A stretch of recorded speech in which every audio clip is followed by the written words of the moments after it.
Welcome back to Learning with Aunt Susie. Hey friends, today we'll travel back in time to meet Eli Whitney, an inventor whose ideas changed America. Get ready to read along, imagine, and learn some super cool facts.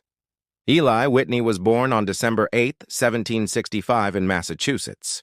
As a child, he loved tinkering, taking tools apart to see how they worked. Once, he carefully took apart his father's watch, then put it back together. When he was older, he went to Yale College and graduated in 1792. He planned to study law, but money was tight, so he took a job as a tutor down south. While in Georgia, Eli saw a big problem. Cotton fibers and seeds were stuck together, and people had to pull them apart by hand. He thought, there should be a machine for that. So in 1793, Eli built a machine called the cotton gin, short for cotton engine.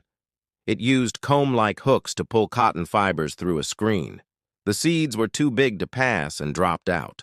By using the cotton gin, one machine could clean up to 55 pounds of cotton a day, way faster than by hand. Because of this, cotton production in the U.S. went from 3,000 bales, 1793, to 73,000 bales by 1800. The cotton gin made cotton farming much more profitable and more important in America. It's really heartbreaking to think about how this situation unfolded. While it brought about some advancements, it also led to a tragic expansion of slavery as plantation owners sought more hands to pick the cotton. Despite his big invention, Eli had legal troubles. Many people copied his cotton gin idea. His patent lawsuits ate up much of his money. So Eli turned his attention to another idea: interchangeable parts.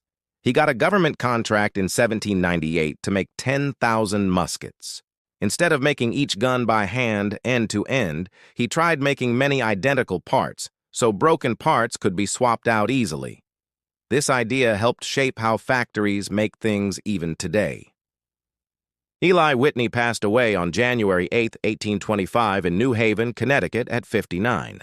He left behind some seriously big ideas like the cotton gin and the start of mass production.